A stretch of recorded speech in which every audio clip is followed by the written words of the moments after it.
Fake news at bahagi lang ng destabilisasyon.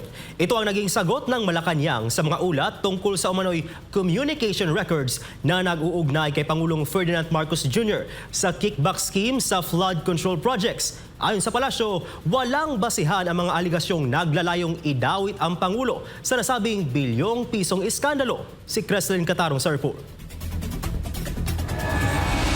Hindi na bago sa Pangulo ang bigyang intriga mula sa mga taong nais siyang patalsikin sa pwesto.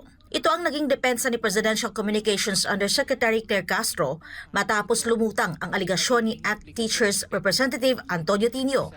Ayon kay Tino, nakakita siya ng mga communication records mula December 2024 hanggang July 2025 sa pagitan ng Pangulo at ni Presidential Legislative Liaisons Office Chief Adrian Bersamin. Ang mga record na ito ay nagpapakita raw ng direktang kaalaman ni PBBM sa mga budget insertions at kickbacks mula sa flood control projects. Pero giit ng Malacanang, ang mga ganitong paratang ay walang katotohanan at binigyang diin na kasalukuyang nakatuon ang Pangulo sa mga isyong pang-ekonomiya. Dagdag pa ni Castro, mas pinipili ng Pangulo na ipaubaya na lamang sa mga investigating bodies at sa korte ang pag-iimbestiga sa isyu ng flood control. Matatanda ang unang napaulat na hawak umano ni Batangas Representative Leandro Leviste ang palitan ng text messages ni na PBBM at dating Undersecretary Bersamin tungkol sa bilyong pisong halaga ng budget insertions, kabilang ang isang 8 bilyong pisong cash delivery. Bukod kay Tino, pinalulutang din ang pangalan ni Caloocan Representative Edgar Erice at ilan pang mambabatas na may alam din umano sa naturang communication records.